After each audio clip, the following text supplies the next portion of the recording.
Thank you, Alex. So it's my pleasure to be able to facilitate the student contribution to the discussions today. So we've got some representatives from the student education panel who are going to be sharing a flavour of the discussions that they had in the main student education panel meeting last term. So this is where we've brought together between 50 and 60 students from across the institution, different departments, different levels of study, to reflect on their experiences of using AI, both within their education and how that relates to their wider lives, and to think really critically about the potential benefits of AI usage for their education, but also some of the drawbacks that they were grappling with as well. So if I could invite the students up. They're going to share a flavour of the discussions, and there'll be an opportunity for question and answers, both for everyone in the room here to ask students some questions, but also for them to ask staff, put questions out to the crowd as well if there's anything that they'd like to know more about. Before we start with your presentations, if you could just introduce yourself, say who you are, your department, that would be great. Hello there. Oh, I don't have microphones. My name's Oscar. I'm a master's law student. Yeah. Hello, everyone. My name is Jad El-Haddad. I'm Lebanese, and I'm a general surgery resident pursuing a master's in health policy planning and financing at LSE and LSHTM. Hi, everyone. I'm Cindy. I'm a general course student in economic history department. Hi, everyone. I'm Caitlyn. I'm a first-year politics student from Singapore. Hello, I'm Madhura. I'm a master's student and I'm studying with the Department of Health Policy. So we will start our presentation, first of all, with the uses of generative AI in education. We kind of divide this into two parts. So the first part is independent learning and research.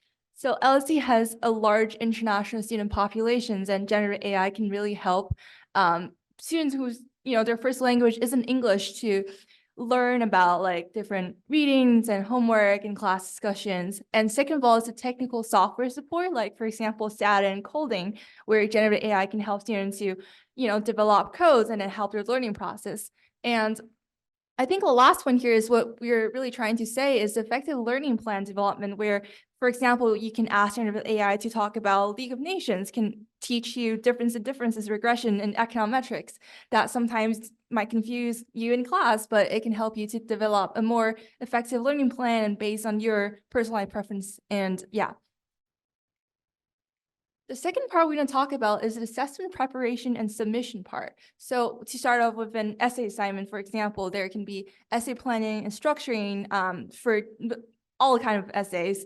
And also, if there's not enough reading list that your professor or TA provided you, generative AI can also help you expand the reading list based on the stuff that you kind of give the AI. And last part is the real-time academic feedback, where you can't email your professor 3 a.m. in the morning, but you can ask generative AI, like, can you read my essay and give me some feedback? And now we're going to the positives. Yep. So now we'll be talking about the positives of generative AI in education. I think the first point is how it's quite it has wide affordability and access. There's a free generative AI in the form of ChatGPT that is very widely used by a lot of like my classmates, and I think not only my classmates but in other departments and also across year groups.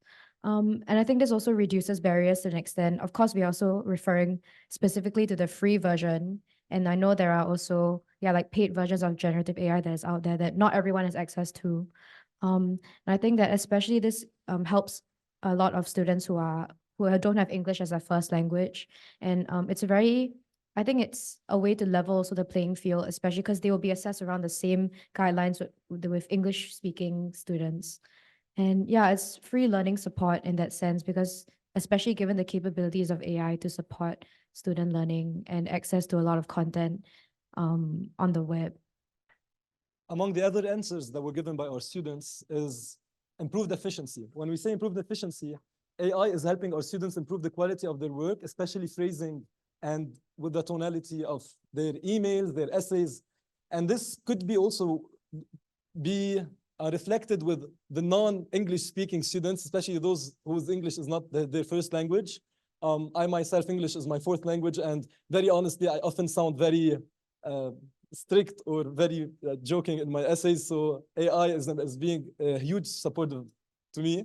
And what it does is that some might claim that AI is actually letting our students lose their creativity. What AI is actually being used by our student is actually making automative tasks a lot easier, thus allowing our students to dedicate more of their time to creative work and thus enhancing creativity in the end of the day.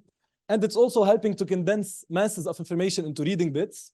Some of others of the positive points that were raised by our students is the fact that AI is your study buddy, your study partner, your professor, whom you can talk to on Christmas at 3 a.m. in the morning on a Sunday. I mean, the question is, why are you studying on Christmas? But that's not the point now. And also, it's not just for English. AI, some of our students reported that they are benefiting from AI by learning some other languages and by learning some coding. Another thing is that AI can generate summaries and reading lists. It means that not only if we are given a certain list of papers to read, it can summarize them. It also can provide us with additional papers to read. I myself used it once to find some literature in the, it was a clinical, very rare case that was only reported 2 times in history. I could only find a single paper. AI, even though I spent 6 days, this was my first encounter with ChatGPT, even though I spent 6 days trying to find the second case, I could not. And then someone introduced me to ChatGPT, and within seconds, I could find the second case. And the last very important thing is the fact that it is a personalized support, meaning each student, so we come from international, we're a very international student body, we have different backgrounds. Each student has his own way of studying and is studying at his own pace. So if you ask ChatGPT to repeat and to repeat and to do it again, make it less professional, make it less wordy, make it better, each student eventually will reach his target, regardless of, if you want, how do you say it? Generalized way of teaching that is applied all around the world. That's it. And now we'll move to the major drawbacks of ChatGPT that were reported by our students. He's a hard one to follow.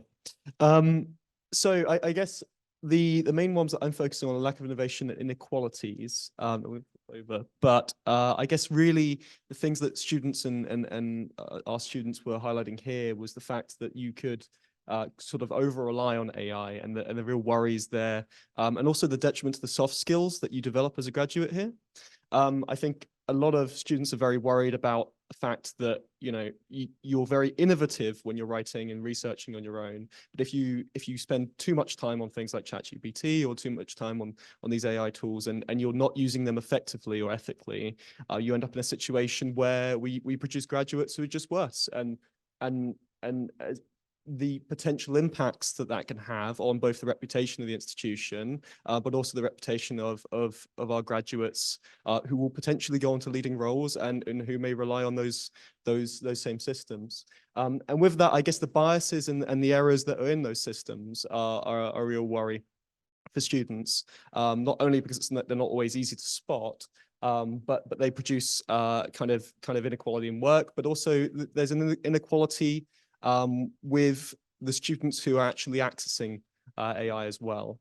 What I mean by this is the fact that we're very lucky to have a very global community, but a lot of students come from lots of different countries and may well have a great social capital and have witnessed these sort of tools and used them in some respect. But other graduates really haven't, and they're coming here to LSE, and that might put them at a real disadvantage compared to those who are able to use the tools effectively to summarize and to code better. So there's a real worry in that respect. But finally, as well, with regard to inequality, there's also an inequality of I guess attention. So students were focused also on the fact that AI is I mean, this room is very diverse and wonderful, but AI can be a very a white man kind of tool sometimes. We hosted a panel, LSHTM. We went out to students who were really interested in AI, and we got a panel of 6 men. So there's a real worry that, you know, if you have tools and AI tools, and you're marketing them to students, or big online courses and marketing to students, some students are going to take those advantages and use them, and other students really won't. And that could lead to a real issue with access, participation, and kind of the overall experience of HE. We also identified other drawbacks, which include, oh, can you go to the previous slide? Yeah, so students were also worried about the stunting of skills development. Like we talk about skills like emotional quotient, and there's some skills which basically require a lot of human touch, which AI can't replicate. So that was one identified drawback. And there's also a lot of skepticism about the value of your degree with the advent of AI. Like if a student is using AI to pass all their courses, then like how valuable is the degree is also something that people were worried about. So these were the list, like this was the list of all the drawbacks that we identified. That's where we kind of left it, but we were going to do a kind of a recommendation. So we did come up with some recommendations, but also we didn't know whether it was our place to come up with recommendations. So we're also opening the recommendations to everyone else. But I guess, so the recommendation that we did come across is that I think we all agreed, and correct me if I'm wrong, that AI is a really important thing to incorporate within LSE. It's a very important thing. And use of AI is something that we need to take forward in teaching and learning.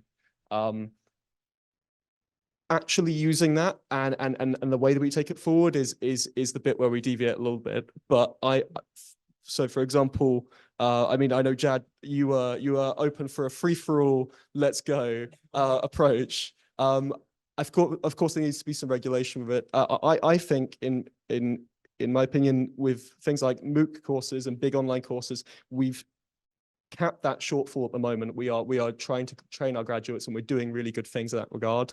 I think we need to take the next step, and we need to start embedding it within courses from the outset, and really get graduates interested in exploring AI and within their own disciplines, because that way you're going to capture everyone, or at least capture as many people as possible. To do it ethically. But I don't know whether you guys. And we also came up with another recommendation for using AI when it comes to, things like studying data science and coding in general. So that would be something that can be implemented at the moment, because there's a lot of like data science that is being taught at LSE, and, learning the programming, like the nuances of the programming languages, like a syntax in Stata differs from a syntax in Python. But then if I know the statistics, then I don't really have to waste a lot of time in, figuring out the code for a particular language. I can just, get it from generative AI, and then I start coding using the statistical knowledge that I have. So that's another recommendation, I think. Another recommendation would be, so I personally could argue for every single one of these drawbacks that were mentioned, and I can even use AI to prove that each one of them could be overcome. Anyway, what I can say is that, first of all, AI promotes equality, and it's not, for me, a form of inequality. And if we want, because regarding the English speaking, it makes better opportunities for everyone in this international school. And instead of banning or fighting or putting restrictions on AI to try to promote more equity and equality towards all our students, what we can do is give the premium version free to everyone in this school, and train staff and students in the beginning of the academic year how to use it. This way, it's not just like the type of Zoom or Teams premium subscription. We could have also an AI. I believe that LSE could be the leading institution doing such a thing, because AI is a huge wave. It's here, and it's gonna stay here, and it's gonna still be available when we graduate in years, and we don't know where it's going, and we can't keep on fighting this wave and putting restrictions. We can serve this wave. We should know how to deal with it. And one last thing I would like to mention is that if we ask our students, and this is also one of the recommendations, would be that if you ask our students, why aren't you using more ChatGPT or any other form of generative AI? Most of the time the answer is, I'm afraid of being caught. So I believe by default, our attitudes toward ChatGPT and toward generative AI is wrong, because it's a professional tool. It's a very strong professional tool that's there to stay. So if in the beginning we are so afraid of using it, I mean, you can never improve and ride the wave, if I may say. So we need to change our attitudes first. We should think different. Someone add something? I think one more thing I wanted to add was that I think that when a few of us went to go and present at a staff panel also a few weeks ago, we came back to the rest of our group sharing that a lot of a lot of us are also thinking about how are we going to do this? So like policy recommendations, how are we going to implement these things in certain departments? And I think that the conclusion that a lot of us came to was that we don't know.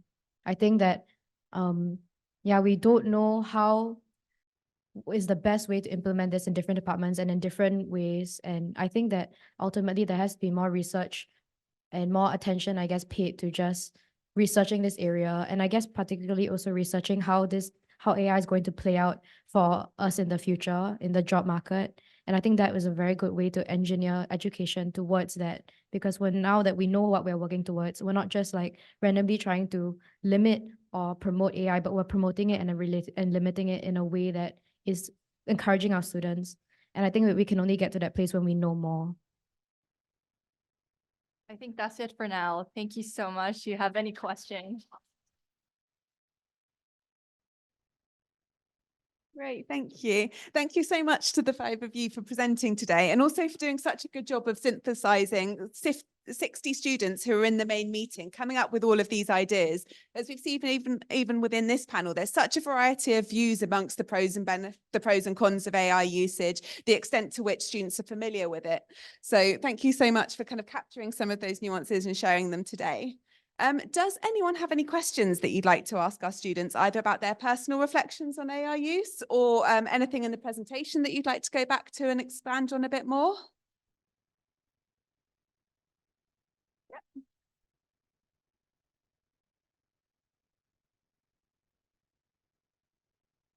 Thanks so much for your presentation. I really enjoyed it.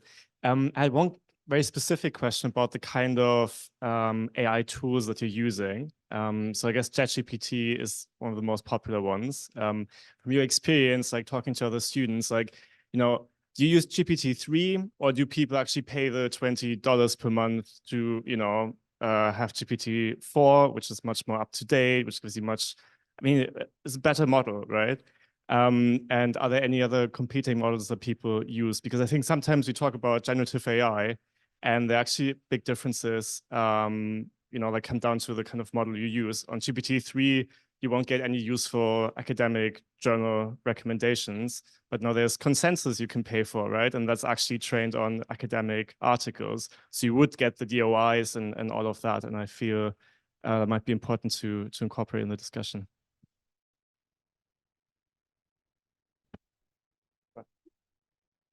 I think I have witnessed people paying for ChatGPT-4, and I've heard of consensus as well.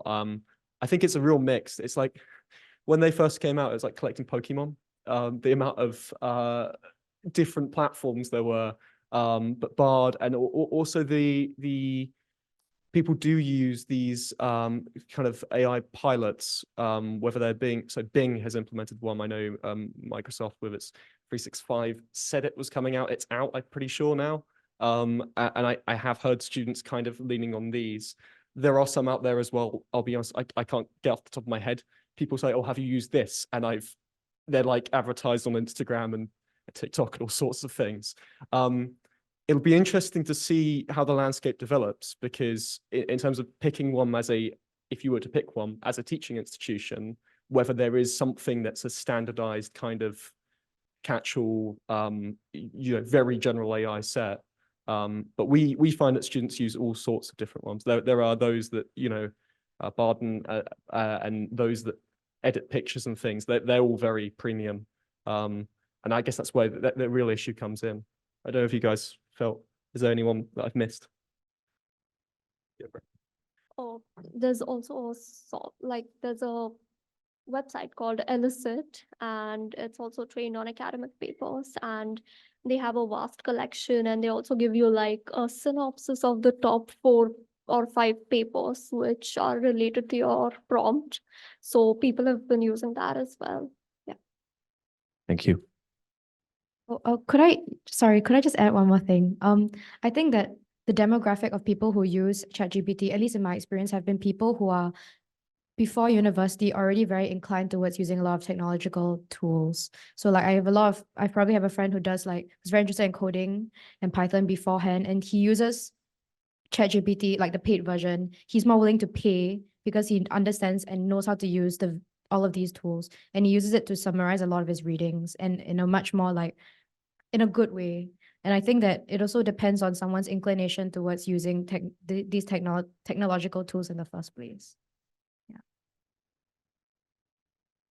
I can see we've got a hand up in the room and a hand up on Zoom. So if we go to the hand in the room first, then Helen will come over to you next. Hello, thank you for a lively presentation. I want to raise a couple of invisible things for you folks to consider. The first one is the massive carbon footprint of AI, which consumes vast amounts of electricity, much more than just thinking. And also the very high capital cost that would be involved in, say, the university buying into it and giving free access to all students. So instead of putting money into improving teaching within the university public system, capital is going out into the private system. Those would be two of my concerns. And the other relates to the hidden elements of bias and hallucination within ChatGPT. So when it is synthesizing your complex articles for you, you have no idea what is actually true and what is reproducing biases. For example, when it selects appropriate CVs for a CEO, it rejected all of the female ones because the history of the best choices were mostly male. So there's a huge amount of synthesizing in bias. So learning how to synthesize complex articles is what you go to university for, to know how to do it in your head, and also to decide for yourself what are the key things to pull out of it. I would not ask quite a number of very seasoned academics to synthesize an article for me because they're not looking for the same things I'm looking for. So I worry a little bit when students feel that you can synthesize everything you need from a machine rather than learning how to look for the core things that you look. These are not administrative tasks. They are part of the creative process. And a final thing, I'm going to steal from one of my colleagues here who commented, if this thing is so great, how come you got 60 students into a room and didn't just produce this on ChatGPT?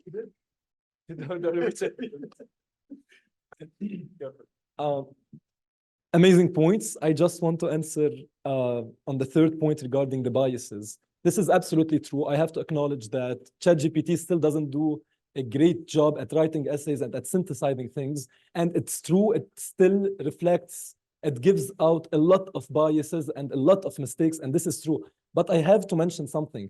ChatGPT is an algorithm, and we are feeding this algorithm mistakes and biases, and they are being reflected. The day we stop doing these errors, ChatGPT will stop doing them as well.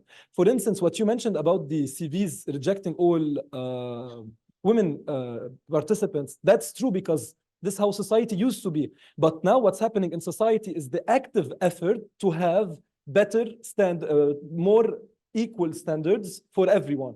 So when you ask ChatGPT, please be more equitable towards gender and towards XYZ, then it will not do the mistake again. So technically, when we stop doing the mistakes and biases, ChatGPT will stop doing them as well. It only does our job in a better way, but it reflects the mistakes we tend to do as well. This is my only point. Regarding the footprint and I can't answer, very honestly.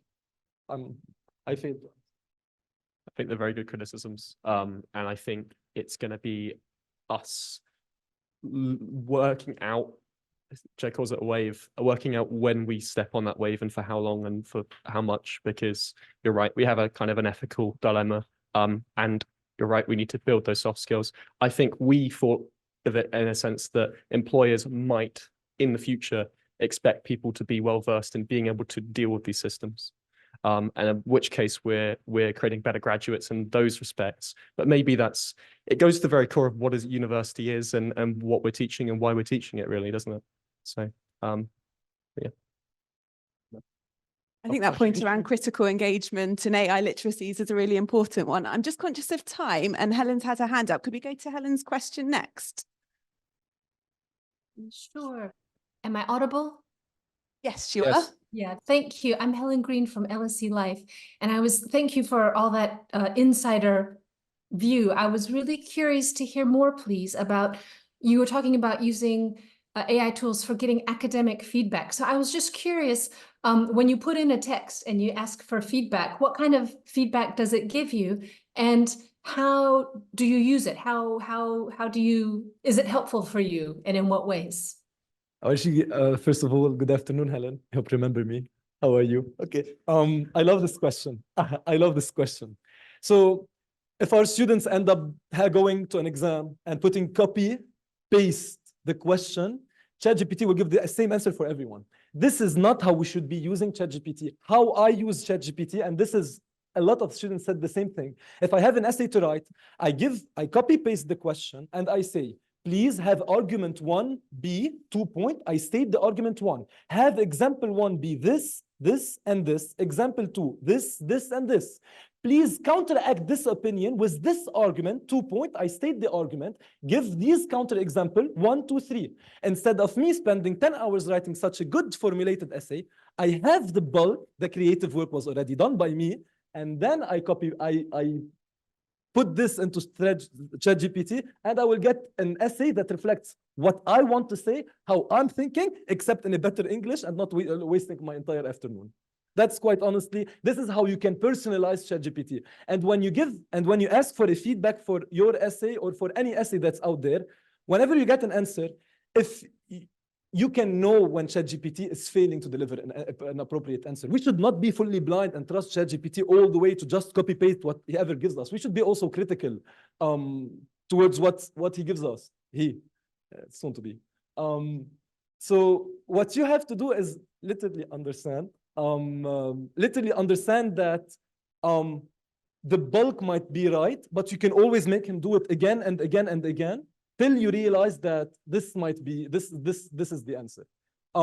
Doing absolutely zero effort is completely not just bad. You're gonna end up with a bad grade because ChatGPT doesn't write amazing essays. If we don't feed him what we want, he will not give us good answers. That's what I have to say. Thank you. I'm really sorry, but we're just reaching the end of this. I saw a hand up there, and I think I saw a hand up in the front as well. But there is a chat, a discussion section at the end of today's forum. If you'd be willing to continue the conversation as part of that, so that we can continue on to the next part of the agenda, that's okay. I'm really sorry. Thank you. Thank you, everyone. Thank you so much. Thank you.